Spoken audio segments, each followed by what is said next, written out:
Hello and welcome back to the Coaches Show on 90.1 KBPK. Now, if you watched last week, you may have noticed the title said Week 0. Well, that's because this is Week 1 with Santa Ana on their way on Saturday. Last week, Week 0 was all about the preparation, the off-season that the Fullerton College Hornets football team had.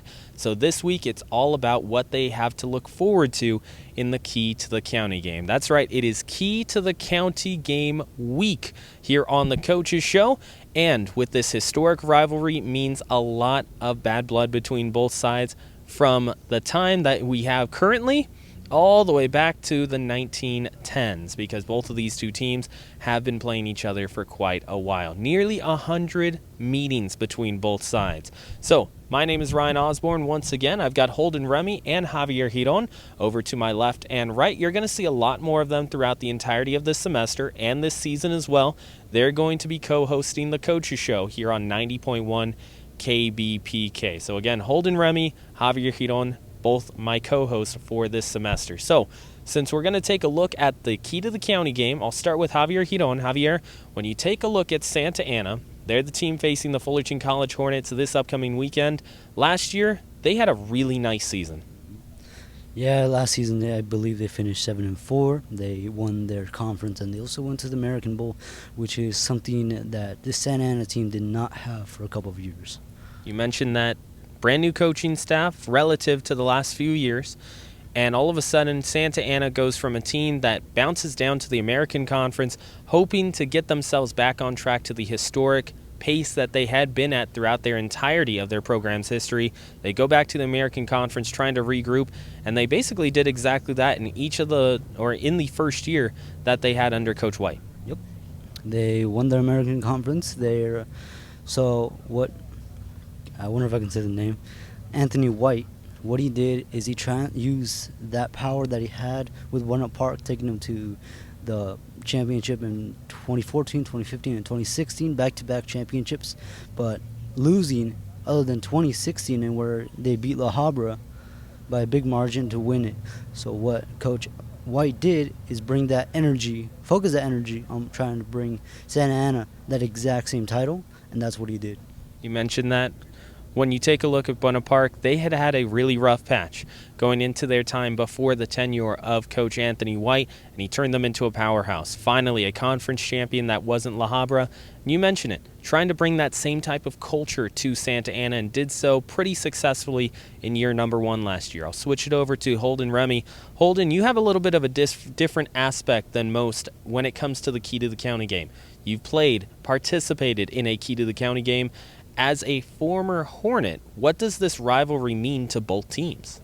Well, not only is the rivalry, it's also week 1. So regardless of the fact that it's a big tradition and a huge rivalry, this is the game that players look forward to the most each and every year, week 1. And, just to stack on top, not only is it week 1, we're playing the team that one of the longest rivalries in California. Such history goes into these games. And, by participating in this game, the Key to the County game, in any way, you're going to be cemented in history, in a sense. So it's a game every player looks forward to. If you look in the past, Fullerton has handled Santa Ana pretty, I don't want to say easily, by a large margin. And even though, in the past, we'll say 4 or 5 years, Fullerton has won by that large margin, each and every year these players stay locked in and they know they have to prepare because it's a new team every year. And just because it's Santa Ana and just because it's week 1, even more reason why it's important to set the tone. You talk about Fullerton College and Santa Ana being wide margins over the last 5 years. You go back to that 2015 meeting between both sides. At that point, it was the 50th anniversary of the 1965 National Championship. They had a reunion, and Santa Ana decided, you know what, we're going to play like we are competing against the 1965 National Champion, and they gave a really big scare into the Fullerton College Hornets. When you take a look at Fullerton College overall against Santa Ana, in the last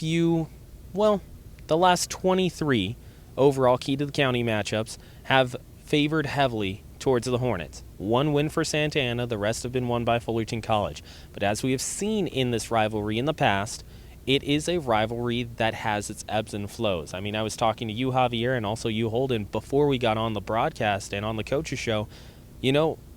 Santa Ana, there was a time where they won 15 out of 18 against Fullerton College. Throughout the late 80s and early 90s, Santa Ana had a really nice run against Fullerton College, so it's not like this rivalry is something that you look at and you say, well, Fullerton is dominated for the entirety of the rivalry. Instead, both sides have had their runs against one another. So, speaking of runs, Fullerton College is looking to continue to add to their current run against the Santa Ana College Dons coming up this Saturday. So, I already mentioned and introduced Holden Remy and Javier Giron. They will both be co-hosting the Coaches Show with me here on 90.1 KBPK. Don't forget, coming up, we've got Fullerton College water polo and volleyball on their way. In addition, we're going to be adding some new segments here to the Coaches Show, giving you updates about Fullerton College soccer, Orange Empire Conference soccer, and also community college soccer as a whole. That's coming up starting next week, in addition to a student athlete spotlight that both Holden and Javier will be hosting in the coming weeks. You're going to get to have the opportunity to get to know these student athletes a lot more and familiarize yourself with those student athletes who are setting the tone for the Fullerton College athletics program. So, as we get into the interviews to preface the Key to the County matchup between Fullerton College and Santa Ana, let's get right to Coach Phil Austin. So as we mentioned, we are here with Coach Phil Austin. And Coach, when you take a look at Santa Ana, you and I have talked before about, regular season games, maybe mid-season, end of season, but we haven't had a chance to talk about Key to the County. When you take a look at a rivalry matchup like Key to the County, how are you able to convey the importance of a Key to the County to guys who may be playing in their first one? Well, just like today, Coach Crooks talked to the whole team and gave them a breakdown of the history of it and the games that we lost and Sherbeck's era and how they looked at the game and how he used to take his teeth out and celebrate every time they won. So he kind of just gave them a history that this is the 99th time that we're playing and biggest, rivalry in junior college history, nationwide. So I think the kids, a lot of them weren't familiar with it, but we've done a good job, with some of our veteran coaches have been around some of the old Hornets, keeping that tradition alive and letting the players know that there's a lot of people looking at us and expecting us to win that key, and we don't want to let them down. When you talk about that first one that has been able to be played since 2019, and obviously, historically Fullerton, Santa Ana, they don't get along. That's just the way that things go. Mm-hmm. But when you take a look at this game, it has a little bit of a different, we'll say, attitude towards it. It opens your season as well. When you take a look at a season opener and a rivalry matchup, does it change anything preparation-wise? Not really. We prepare the same for every game. We take 1 week at a time. One game, whether it's the first game or the game in the middle or at the end of the season, we just want to come out and have a good performance, make sure our players are executing their plays, and we look at it like we're playing ourselves. If we execute and do what we have to do, we feel confident with whoever we're going to play. When you take a look at your defensive backs, how would you say or rate them going into week one? Well, it's hard to say. We just have one returning guy, really, who played a lot last year. That's Chandler Brown, and I feel like he's got a lot bigger, stronger, faster, and understands the defense a lot better. And I expect a bigger season from him, even though he played pretty well last year. We have some guys that were, kind of in backup roles last year that have developed over the offseason, and we got to see how they are in live bullets. And then now we have a lot of new guys that came in. We brought in some new talent, and those guys are still learning the defense and adjusting. So it'd be looking forward to seeing how they all perform together on Saturday. One of the biggest things that you and I have talked about before is how to teach new defensive backs to the college level, at least, not to just go after that interception, but to play their position well. Yeah. How do you teach that to guys who are just brand new? You got to coach everything. Sometimes a guy gets interception on a play, but he's in the wrong spot. So we say sometimes that you got rewarded for bad behavior. So I pay a lot of attention to what they're looking at, where their eyes, are their eyes in the right place? Are they communicating? Are they making the proper calls? Are they at the right alignment? Are they supposed to be inside or outside or a certain depth? So you just get real particular with them, and then you teach the techniques one at a time. A lot of the kids that come in, they haven't learned a lot of techniques, or at least the techniques that we teach. So you want to see who's actually trying the technique, because when you first try a new technique, it's foreign to you, you're probably going to get beat. And so we want our guys to take what we talk about in the classroom, or we walk them through in individual drills, and see if they're even trying to do it when it gets in competitive periods like one-on-ones or 7-on-7s or team periods. So that's kind of how you watch and see, like, all right, he's trying the technique when the other guy refuses to try, either out of fear or lack of trust. I could tell if a guy, okay, he doesn't have it now, but he's probably going to get it in the next few weeks. Some guys come in and it's like you teach them a technique and boom, they get it like that. You know, you never know. Sometimes you recruit a guy and he brings a buddy, and the buddy's just like, oh yeah, you could come join. Next thing you know, the buddy's the guy that ends up being the player. So you coach them all up the same and teach them the techniques and just be real detailed with everything technique-wise. Do you find that in high school, those defensive backs are usually the athletes who don't necessarily get that technique to start, but they're just really good athletes? Yeah, so a lot of the times, if you're a great athlete, you could kind of just play over the top, you could read the quarterback, and you could just react. And at this level, if you just stare at the quarterback, you find out that he's not going to throw you the ball, you know, and they could hit spots. And so it's and the receivers are bigger, faster, stronger too. So, you know, our guys just got to be dialed in and just keep trying to improve every day. You know, and this preparation as far as the way they practice, the way they interact with each other, trying to bond them, that brotherhood, that's hard to get. And in high school, a lot of times they might not have a full-time DB coach. Maybe they have a guy that just works camps, or he has another job and he could be at practice certain days. So you don't have all that time to really develop and teach a lot of techniques. Other kids come from strong programs and, you know, you tell them a certain technique like, oh yeah, we ran that. You know, other guys, you know, if they're maybe not so strong program or they only ran one or two defenses, you know, it's like, you know, what's cover two? I never did that before, you know. So it's an adjustment for everyone. You mentioned that adjustment actually. When you look at guys who are coming straight out of high school, you want to get them that playing time. How difficult is it to kind of allow them to learn how many types of defenses that you have to play at the collegiate level? Well, in order to run the defense, you have to know it all. So a lot of those guys that are freshmen, they may start off playing a lot of special teams, and maybe they'll come in as backups or third string. You know, if we're up big, we get them some reps and we keep the calls basic. We'll call just our base stuff. And then when our first groups are in, our first two groups, you know, we'll call more stuff. But Coach Crooks is always aware who's out there, and if there's like, you know, rookie safeties out there, he'll probably dumb it down and just call some of the base stuff and keep it simple. And then, you know, if Chandler and some of those other guys are out there, he knows he has a whole array of the playbook. Well, Coach, we look forward to seeing you on Saturday against Santa Ana in the Keita County game. Always a pleasure, brother. Thank you. All right, now. I'm here with Donnie Lobendon, the offensive lineman coach for the Fullerton College Hornets. So to start it off, we got Santa Ana this week. You know, last year being your first year coaching here, we didn't get to play them. What's it like going into week one, actually being able to play against Santa Ana and fight for the key for the county this year? This being the biggest rivalry in Orange County and actually being played this year is an honor for me as a coach. I see it as one of my awards or accomplishments is actually being a part of this rivalry and actually being able to produce and put in for it, you know, as a coach, day in and day out. It's been actually nothing short of beautiful. So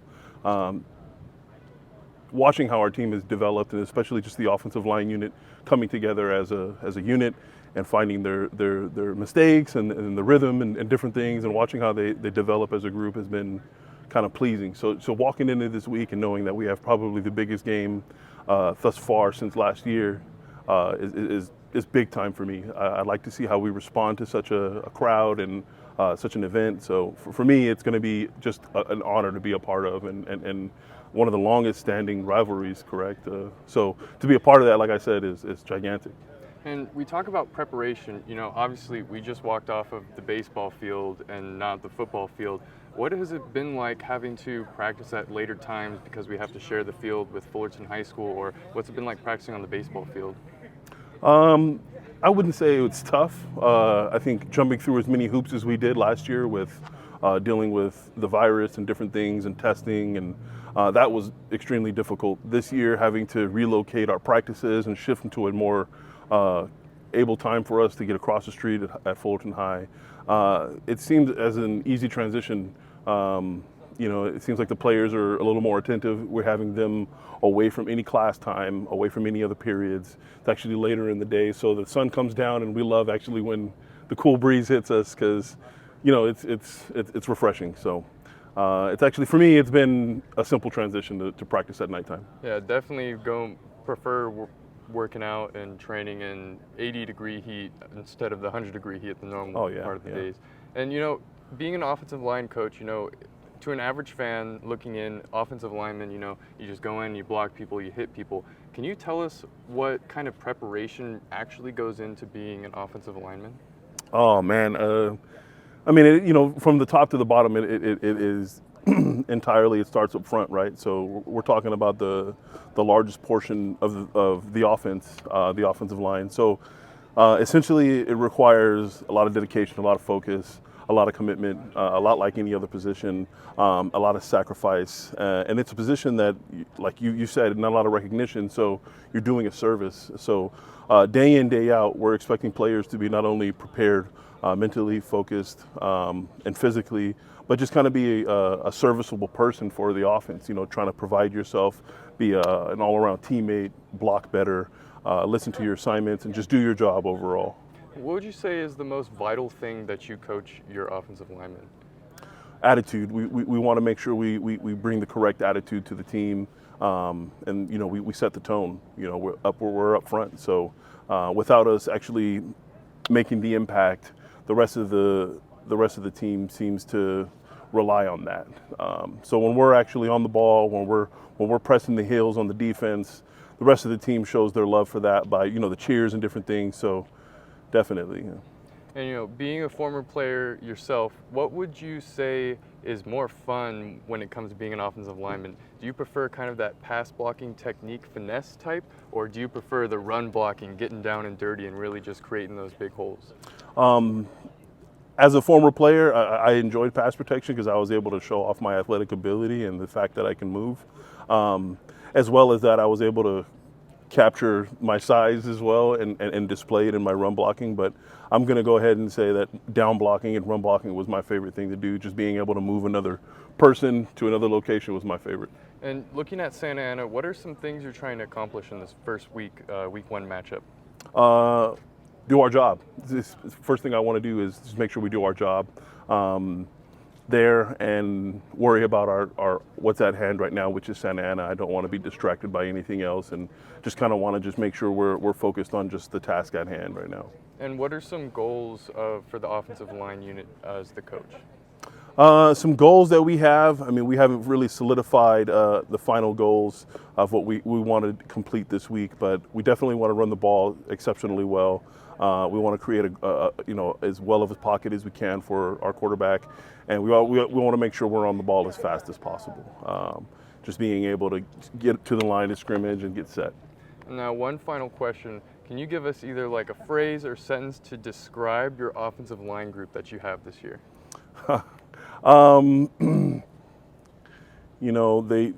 They've grown together and bonded so well. And I guess a phrase I can use for them is that they're just in the trenches and they're a mob. So the phrase is trench mob right now. So that's what I would say in regards to that. So. Very nice. Thank you so much to Coach Donnie Lobendon. We're going to be looking forward to the offensive line moving and pushing back and creating holes for the Fullerton Hornets this Saturday against Santa Ana College. Good evening. My name is Javier Chiron, and I'm here with Will Pirani, center for the Fullerton College offensive team. So, how does it feel to become the brain stem or the second man of the quarterback himself? No, it's really cool.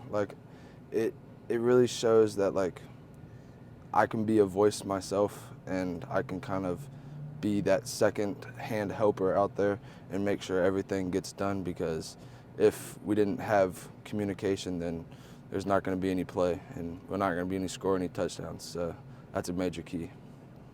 Yep. When you talk about scoring touchdowns, the protection has to be elite so the quarterback has enough time to throw the ball. We're talking about D linemen doing swim moves and the chop. How do you defend against that? For sure. You know, I sit there and I wait for it a little bit, but I'm going to attack, but not fully attack because I don't want to put myself out of position. So I'm not going to just completely go all the way forward. I'm going to kind of just sit back just a little bit and then make my move. So we're talking about bull rushes. D linemen are filthy with those. They just bull rush at you. Do you just plan to hold back a little bit and just start pushing, or what approach do you take? So my approach to a bull rush is definitely going to be a little hop step and get underneath the bull rush, because that bull rush can be nasty. Like you said, they can get right up underneath you and put you right in the dirt. So if you can jump set it and get underneath it, then it's perfect. Progression-wise, you tend to work on your progressions throughout training. How does your off-season consist of that off-season training or that off-season? Off-season training, so I'll go work out with my offensive line coach, and then I'll also, throw in a little duck hunting and do a little stuff with the family. So I kind of switch it up a little bit, not just straight football all the time, because, sometimes you need a little bit of a break. Yeah. Did you ever play any other position other than O-line, center? I used to play guard. Last year I was here, I played guard. So I've moved around a lot. Would you say guard's a little more difficult than center? I wouldn't say it's more difficult. I'd say you have a little bit more freedom. You have a little bit of a thing called a bubble, so you can kind of work both sides of the line, and it's a little bit more freeing. But I wouldn't say it's harder. I feel like all positions on the O-line is hard. It's not just one position that's just really easy. All right. I've seen in most football games that the offensive line are backing up. The D lineman just comes rushing in and just throw themselves on the ground. So, and the D lineman will trip over them. What is that move? The little rip down. Yeah. We just call it a little rip down. Right. That's really all it is. It's just a little rip down, and then you get on them, and then that's about it. Kind of sounds like a pancake. It is a pancake. Oh, God. It's just not my preferable pancake. Pancakes, I normally want them on their back, but if they're on their fronts, that's cool too. Any way I can get them down. All right, got you. At guard, is there any move or any encounter that you've encountered a nasty move and it was just very difficult to stop? I'd say the long arm. The long arm can get, if you have a really good DN that comes in and slants in and they have a really good long arm, then I'd say that's probably the hardest to stop if you're not expecting it to be stunting inside. All right. Well, this has been the Coaches Show. Thank you, Will, for your time. Thank you. I really appreciate you, and best of luck Thank you. in this game. Thank you. So we want to thank William Peroni for joining us here on the Coaches Show as we take a look at the rankings. Preseason rankings are upon us as we get set for week number 1 here on the Coaches Show, with community college football right around the corner. So, number 1 overall, and number 2, no surprise there. City College of San Francisco and Riverside City College, they go to the championship game. As is usually the case, those two teams that finish as the champion and runner-up start the next season as 1 and 2. That's usually what's going to happen in the state of California. Number 3 is Ventura, with College of San Mateo right behind them at 10 and 2. And then things get kind of interesting. College of the Canyons, 7 and 3, finishes at number 5 in the preseason poll, and Golden West is behind them at 11 and 1. Now, if you remember last season, Golden West was in the top 3 basically all season long, right up to the Southern California Championship game, and missed out going to the state championship game by less than a half yard. They finish underneath College of the Canyons in the top 25 to start the season. American River and Butte, those are two teams in the last 5 years who have played each other for the right to go to a championship game. They finish at 7 and 8 in the preseason poll. Mount Sac, and Fresno City College with Modesto right behind them at 9, 10, and 11. Then you see El Camino and Fullerton. So Fullerton starts at number 13. That is where they will begin the 99th playing of the Key to the County game, number 13 overall. Now, when you take a look at the others who also receive votes towards the bottom of your screen, Santa Ana at 7-4, getting 2 points given to them in the preseason poll. That's big because, again, last year Santa Ana, conference champions, made it to the American Conference Championship in Southern California, and 7-4 record, one of their best seasons in recent memory. So they get a big turnaround, they return their starting quarterback, and they get honored with a couple of points and votes going to them towards the top 25. So Key to the County will be crucial for both sides. As we take a look at some of the big games of the week here on a Saturday, San Mateo and Sierra will battle it out in game number 1 in the state of California. That's a 1 p.m. start. As we mentioned earlier, San Mateo ends up at number 4 in the preseason rankings, so that's a big time opportunity for them to kind of establish themselves in the final result. Santa Rosa, San Francisco, both of them playing at 1 p.m. just like San Mateo. For San Francisco, we talked about it earlier. They were the state champions this last season, so they have a chance to go after that title defense. They start things off with the Santa Rosa Bears, and again, that is a 1 p.m. game. Now, when you switch off of City College of San Francisco and take a look at a couple of teams who are top 15 in the rankings, Laney, Modesto, both of those two teams top 15, Modesto at number 11, Laney in the top 15, just sitting right about 15. Both of those two have been to a Northern California playoff in recent years. In the last 5 years, they have a chance to be the first 2 ranked teams to face each other in the top 15 in California. That's a 5 p.m. start. As we mentioned earlier, the 99th Key to the County game being played at 6 p.m. We're going to get you a little bit more information on who's going to be on the call in just a couple of moments. That will be live from the Santa Ana Bowl, a 6 p.m. start, which is great because Southern California has been hit by a recent heat wave, so fans get the opportunity to cool down a little bit. Same with the players with that 6 p.m. start time. Now, speaking of the heat wave, we have one time change. This game was initially supposed to start at 1 p.m. between Cerritos and Pasadena City College, giving it to you because at 7 p.m. game gets pushed back due to heat conditions. Those are 2 very good teams. Pasadena City with a recent renaissance. Cerritos is always good. So that's now a 7 p.m. start. So that's a look at the rankings and the big time games coming up this weekend in community college football. So we want to thank Will Peroni, Phil Austin, and Donnie Lobendon for joining us here on the Coaches Show as we get set to take a look at the Key to the County matchup. Javier, I'll start over with you. When you take a look at the offensive line, you talk to an offensive lineman. You take a look at that interview. What impressed you the most coming out of it? What position the center that I talked to, so Will plays center for Fullerton College, what responsibility he has on his shoulders. He has a responsibility to take care of the quarterback himself, and he is the second-hand man for the quarterback. So when you take a look at second-hand men for the quarterback, that offensive line is going to be huge for Fullerton College, an X factor for this program. I'll take a look at you, Holden. You talk to an offensive line coach.